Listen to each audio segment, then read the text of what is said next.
जय श्री कृष्णा दोस्तों, आप सबका स्वागत है आपके अपने चैनल ज्ञान खजाना में। और आज की वीडियो में हम सुनेंगे सूरज भगवान की कहानी। अगर ये कहानी अच्छी लगे तो प्लीज़ लाइक करें, शेयर करें और सब्सक्राइब करें। एक समय की बात है, एक ब्राह्मण था। वह सूरज भगवान का भक्त था। नहाता धोता, कहानी कहता था, पर कमाता कुछ भी नहीं था। ब्राह्मण घर में रहता तो ब्राह्मणी बार बार कमाने के लिए परेशान करती। बाहर कहीं जाता तो अड़ोसी पड़ोसी भी उसे निकम्मा कहकर अपमानित करते। एक दिन वो नहा धोकर अपने पूजन की सामग्री लेकर जंगल में चला गया। वहाँ एक सूखे पीपल के पेड़ के नीचे बैठकर पूजा पाठ करी और सूरज भगवान की कथा करी। वहाँ पीपल के पास सूखा एक तालाब भी था, उसमें थोड़ा सा ही पानी था। उसी पानी से लोटा भरकर सूर्य भगवान को जल चढ़ाया। पूजा का जल बहकर पीपल और सूखे तालाब में भी गया। जल के जाते ही सूखा पीपल हरा भरा और सूखा तालाब साफ पानी से भर गया। उस जल में सूर्य भगवान के दिखाई देने लगे और कहने लगे कि ब्राह्मण, मांग, तू क्या मांगता है। ब्राह्मण ने सुना तो घबरा गया। सोचने लगा, लगता है पीपल में कोई भूत रहता है। रोज़ जब वह पूजा करता तभी आवाज़ आती। सुनकर वह चिंता के कारण दुबला होने लगा।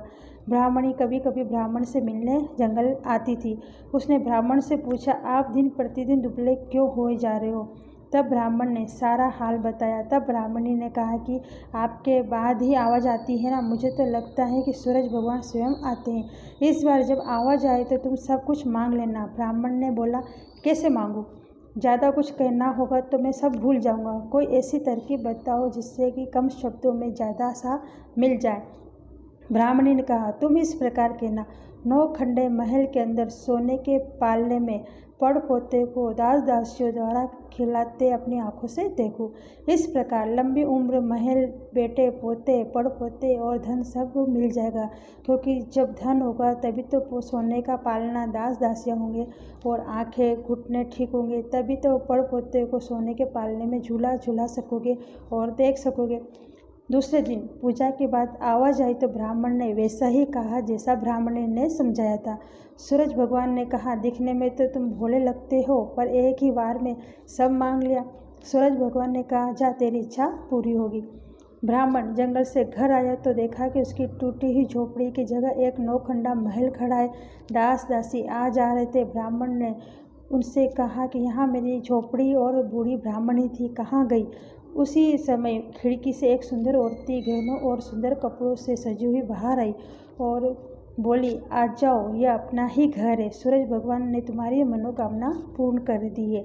ब्राह्मण ने कहा, हम इतने धन का क्या करेंगे। ब्राह्मणी ने कहा, धन से क्या नहीं होता, दान पुण्य करेंगे, यज्ञ और होम करेंगे। फिर ब्राह्मण ने वैसा ही किया।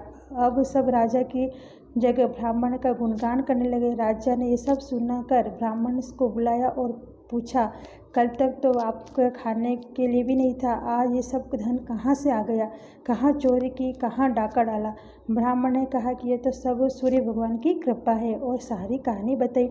राजा ने कहा कि मेरे पुत्र नहीं है तो मुझे क्या करना चाहिए। ब्राह्मण ने राजा को सूर्य भगवान की पूजा की विधि बताई। राजा ने वैसा ही किया, उसके पुत्र भी हो गया। सब लोग सूर्य भगवान की जय बोलने लगे। हे सूर्य भगवान, जैसे ब्राह्मण और राजा की मनोकामना पूर्ण की, वैसी सबकी करना। कहानी कहने वाले की, कहानी सुनने वाले की, सबकी मनोकामना पूर्ण करना। जय बोलो सूरज भगवान की जय।